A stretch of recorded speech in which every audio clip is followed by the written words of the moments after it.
নমস্কার বন্ধুরা, আশা করি তোমরা সবাই ভালো আছো। আমরাও ভালো আছি। তো আমি রিঙ্কি, আমার নতুন আরেকটা ভিডিওর সাথে তোমাদের অনেক অনেক স্বাগত। দেখো, সকালে যা কাজটা ছিল সেইগুলো কিন্তু করে নিয়েছি। এখন এই তো ঘরটাগুলো পরিষ্কার করব। সকালে যা পরিষ্কার করার জন্য থাকি আর কি, বিছানা টিছানা গোছানো, তারপরে মোছামুছি, সেইগুলো কিন্তু এখন করে নিব। আর ছেলেকেও ঘুম থেকে উঠিয়ে দিয়েছি, খাইয়ে দিয়েছি। ও এখন খেলছে। তো আমি এখন আমার যা কাজ টাজ থাকে সেইগুলো কিন্তু করে নেব। তো দেখতেই পারলে বিছানা টিছানা কিন্তু গুছিয়ে নিয়েছি। তো আজকে হলো শনিবার। তো এখন কটা বাজে, 9:30 মতো হয়তো বা 9টার মতোই বাজে। তো অভিও কিন্তু কাজে চলে গেছে। এখন আর কি, যে কতগুলো ভেজা জামা কাপড় ছিল কালকে রাতে কেচে দিয়েছিলাম, তো সেইগুলোই এখন আর কি বাইরে একটু মেলে দিয়েছি। একটু একটু ভেজা আছে। তো বাইরে কিন্তু রোদ্রে না লাগলে কাপড় ভালো লাগে না, সেই কারণে কিন্তু বাইরে দিয়ে আসলাম। এখন আর ছাদে যাইনি। এই পাশে একটা রশ্মি ছিল, তো তো ওইখানেই কিন্তু দিয়েছি। ওইখানে আর কি জল হয়নি, টুকটাক একটু একটু জামা কাপড় দেওয়া যায়, আর বেশি হলে তো ছাদেই দিতে হয়। তো দিয়ে আসলাম। তারপরে ঘরটরগুলো কিন্তু ঝাড়ু দিয়ে নিয়েছি। এখন এই তো এই যে সকালে চার বাসন টাসন এইগুলো ধুয়ে নেব। স্নানের আগে তো চা খাওয়া হয়, তো বাসন টাসন ধুয়ে ঘরটর মুছেই কিন্তু স্নানটা করে নিই। তারপরে দেখলেই যে কৌটাটার মধ্যে ফুচকার বিস্কুট রাখি, তো বিস্কুট শেষ হয়ে গেছে। তো ভাবলাম কি কৌটাটা একবারে ধুয়ে নিই। তো শেষ হলেই কিন্তু আমি ধুয়ে দিই, তাহলে কিন্তু আর বেশি নোংরা হয় না। তো দেখো, এখন কিন্তু আমার বাসন দেওয়া হয়ে গিয়েছে। তো ভাবলাম কি আজকে যেহেতু বেসিংয়ের জায়গাটা একটু দেখি নোংরা হয়েছে, তো সেটাকে স্কচব্রাইট দিয়ে ভালো করে পরিষ্কার করে নিই। আর রান্নার এই জায়গাটা যদি নোংরা থাকে তো কেমন লাগে না, এখান থেকে জল টল নেওয়া হয়, খাওয়া হয়। তো এই কারণে কিন্তু ভালো করে প্রতিদিনই পরিষ্কার করি, কিন্তু কি বলতো, ওইভাবে তো আর পরিষ্কার করা হয় না। তো সেই কারণে ভালো করে একবার স্কচব্রাইটে, পাখার মধ্যে জল থাকে তো সেখানে শ্যাওলা শ্যাওলা পড়ে যায়, সেটা একটু ভালো করে ঘষে নিলাম। আর বেশি শ্যাওলা পড়লে তো তখন দেখতেও খারাপ, আর আমারই কষ্ট হবে পরিষ্কার করতে। সেই কারণেই কিন্তু আমি ভালো করে পরিষ্কার করে দিলাম। তো দেখো, পরিষ্কার কিন্তু করা হয়ে গিয়েছে। এখন এই কাপড়টা দিয়ে ভালো করে জায়গাটা মুছে নেব। আর এই পাশের টেবিলটাও মুছে নিয়েছি। আর ছেলের কৌটাটা যেহেতু ধুয়ে দিয়েছি বিস্কুটের, সেই কারণে এই ড্রামটার মধ্যে বিস্কুটের প্যাকেটটা ভরে রাখলাম, নাহলে তো শুটটা হয়ে যাবে, সেই কারণেই। এদিকে দেখলে ওই মাছ নিয়েছে, সেটাই ধুবো। তার মধ্যে আমি ভাবলাম কি দুধটা দিয়ে গেছে, সেটা গরম করে নিই। যেহেতু গরমের দিন যদি জাল না করি তাহলে তো নষ্ট হয়ে যাবে দেরি হলে। আর একটু আলু সিদ্ধ ভাত বসিয়ে দিলাম। তারপরে যাব, মাছ টাছগুলো পরে ধুবো। আগে যাই স্নান করে আসি, যেহেতু একটাই বাথরুম, পরে যদি আবার কেউ ঢুকে পড়ে তো সমস্যা হয়ে যাবে, সেই কারণে আগে স্নানটা করে আসলাম। দেখো, স্নান টান করা কিন্তু আমার হয়ে গিয়েছে। ঘরটারও মুছে নিয়েছি। আর কতগুলো কাপড় ছিল সেগুলো ধুয়ে ছাদে দিয়ে এসেছি। এখনও দেখো, ছেলেও দেখলে আমার সাথে মানে বেল একটা মাথায় লাগিয়ে কী করছিল আর কি। তো এদিকে টুকটুক টুকটুক একবার ঘরে আসে, একবার বাইরে বের হয়। আর ওর জন্য যে গেটটা লাগিয়েছি সে খুলতে শিখে গেছে। মানে দেখেছিল একদিন, তারপর থেকে কিন্তু খুলতে শিখে গেছে। তো খুলে বের হয়ে যায়। এদিকে দেখো, আমি কিন্তু সিঁদুর টিঁদুর লাগিয়ে নিচ্ছি। তারপরে কিন্তু পুজোটা করে নেব। পুজোর বাসন টাসন আজকে ধোয়া হয়নি, সেইগুলোও ধুতে হবে। আগের দিন ধুয়ে রাখলে কিন্তু সুবিধাই হয়। তো ধোয়া ছিল না, তো ধুয়ে টুয়ে পুজো দিয়ে এখন ওই যে সকালে যে ভাতটা রান্না করেছিলাম সেটাই আর কি খেয়ে নিলাম। ছেলেকেও খাইয়ে দিয়েছি। তারপরে চলে এসেছি রান্নাঘরে। এখন আর কি দুপুরের জন্য রান্নাটা বসিয়ে দেবো। বেশি দেরি হলে আবার খেতে চলে আসবে, সেই কারণে তাড়াতাড়ি রান্নাটা বসিয়ে দেবো। তো এখন দেখো, ভাতটা বসিয়ে দিচ্ছি। তারপরে ভাতটা হতে হতে আমি কিন্তু মাছটাও ধুয়ে নেব।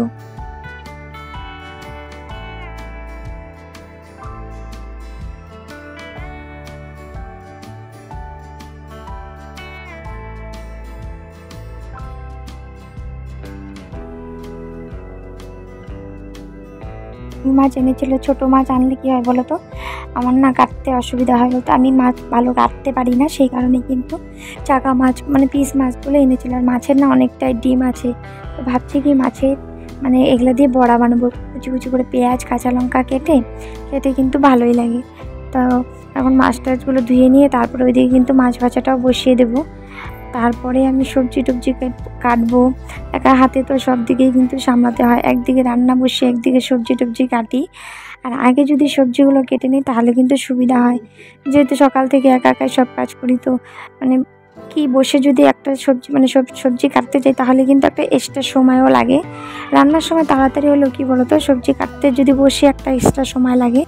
সেই কারণেই কিন্তু আমি রান্না মানে চাপিয়ে দিয়ে কিন্তু সবজিগুলো কেটে নিই। এদিকে রান্না হোক, এদিকে সবজিটাও কাটা হয়ে যাবে। তো এখন দেখো মাছগুলো কিন্তু আমি নুন হলুদ মাখিয়ে তারপরে কিন্তু ভেজে নেবো। ওই সাইড আমার ভাতটাও হচ্ছে, ততক্ষণে আমি মাছটাও ভেজে নেব। মাছ ভাজতে ভাজতেই কিন্তু আমার সবজিগুলোও কাটা হয়ে যাবে। এদিকে দেখো কড়াইটা কিন্তু গরম হয়ে তেলটাও মানে গরম হয়ে গেছে। এখন কিন্তু মাছগুলো দিয়ে দেব। মানে তোমার বেশি মাছ ছিল না, অল্প কটা মাছ, ভাজতেও অনেকটা সময় লাগবে না কিন্তু। তো এদিকে দেখো মাছ ভাজা বসিয়ে দিয়ে এদিকে কিন্তু আমি সবজিও কাটছি। এইভাবে করলে কী হয় বলো তো, ওইদিকে রান্নাটা হচ্ছে, এইদিকে আমি সবজিটাও কেটে নিচ্ছি, তাহলে সময়টা কিন্তু অনেকটাই বেঁচে যায়। সেখানে মাছ ভাজাটাও আমি দেখছি, ভাতটাও হচ্ছে, আর এদিকে আমি সবজিটাও কেটে নিচ্ছি। তো করব হচ্ছে মাছের যে ডিমগুলো ছিল ওইগুলো দিয়ে ছোট ছোট করে বড়া করে এই চচ্চড়ির মতো করব। আর মাছের হচ্ছে তোমার একটা সবজি বানাবো, আলু আর কচু দিয়ে মাছের তরকারিটা করব। তো এখন সেই কারণেই কিন্তু আমি আলু, তারপরে হচ্ছে বেগুন, পুঁইয়ের ডগা, আরও একটা কী জিনিস ছিল, হ্যাঁ টমেটো, সব কিছু দিয়ে পেঁয়াজ দিয়ে কিন্তু আমি চচ্চড়িটা বানাবো।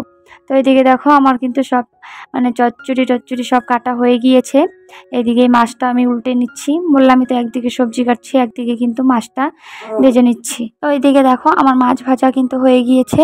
এদিকে সব তোমার হচ্ছে সবজি টবজিগুলো কিন্তু কেটে নিয়েছি মাছের জন্য। এখন এই মাছ ভাজাটা উঠিয়ে তারপরে মাছের মাথাগুলো ভেজে নেব, তারপরে কিন্তু মাছের ডিমের বড়াটা করব।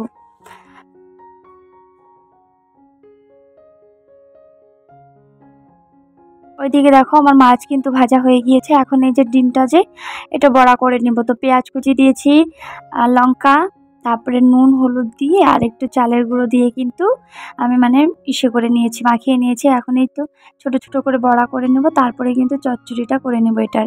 এতে কিন্তু ভালোই হয়েছিল। তো একবারেই বড়াটা হয়ে গিয়েছে, যেহেতু বেশি ছিল না, ছিল বেশি কিন্তু একটু বড় বড় করে বড়াগুলো ভেজেছিলাম, তো সেই কারণে একবারে কিন্তু ভাজা হয়ে গিয়েছে। তো দেখো এক পিঠ কিন্তু আমার ভাজা হয়ে গিয়েছে লাল লাল করে, আর এক পিঠ ভেজে নেবো, তাহলে কিন্তু হয়ে যাবে। তারপরে তোমাদের সাথে আর ভিডিও করা হয়নি, যেহেতু কারেন্ট চলে গেছিলো, সে কারণে রান্নাঘরটা অন্ধকার আর ভিডিওটা কন্টিনিউ করা হয়নি। তো রান্নার হয়ে গেল, তারপরে কিন্তু খাওয়া দাওয়া হয়ে গিয়েছে। এদিকে চলে এসেছি আমি এখন রান্নাঘরটা পরিষ্কার করে নেব। রান্নার সময় যেহেতু বাসনগুলো ধুইনি, সেই কারণে এতগুলো বাসন বেরিয়েছে খাওয়া দাওয়ার পরে। রান্নার বাসন ধুলে কিন্তু এতগুলো বাসন বের হয় না। তো এখন এই সব বাসনগুলো কী করবো, ধুয়ে নিচ্ছি। তো বাসনগুলো দেখো ধোয়া হয়ে গিয়েছে। এখন এই কড়াইটা ভালো করে মেজে নেব, তাহলে কিন্তু আমার বাসন টাসন ধোয়া হয়ে যাবে। আর অনেকগুলো বাসন জমেছিল, ধুতে কিন্তু অনেকটাই সময় লেগেছে। তো ভিডিওটা স্পিড করে দিয়েছিলাম দেখে তোমাদের মনে হচ্ছে অল্প সময়, কিন্তু না, অনেকটাই সময় লেগেছিলো, যেহেতু অনেকগুলো বাসনই ছিল। আর ওদিকে ছেলেকেও খাইয়ে দিয়েছি, ওকে আগে ঘুম পাড়িয়ে নিলাম, কারণ ঘুমের জন্য কান্নাকাটি করছিল। তো সেই কারণে ওকে ঘুম পাড়িয়ে তারপরে চলে এসেছি আমি বাসন টাসনগুলো ধুয়ে নিতে। খাওয়া দাওয়া হয়ে গিয়েছে, আর বাসনগুলো ধোয়া হয়ে গেল। এখন কিন্তু এই গ্যাসটা মুছে নেব। আর রান্নার পরে যদি গ্যাস ট্যাস না মুছে তাও কেমন লাগে না, সেই কারণেই কিন্তু গ্যাসটা মুছে নিচ্ছি। সার্ফ দিয়ে কিন্তু গ্যাসটা মুছে নিয়েছি। প্রথমে সার্ফ দিয়ে এসে করে তারপরে ভালো করে জল দিয়ে কাপড়টা ধুয়ে কিন্তু গ্যাসটা মুছে নিয়েছি। এখন গ্যাস ট্যাস মোছা হয়ে গিয়েছে, এখন এই স্ল্যাবটা ভালো করে মুছে নেব, তাহলে কিন্তু আমার রান্নাঘরটা পরিষ্কার হয়ে যাবে। আর তোমাদের সাথে ভিডিওটা করাই হয়নি, একদম সন্ধ্যাবেলা চলে এসেছি। তো আজকের ভিডিওটা এই পর্যন্ত।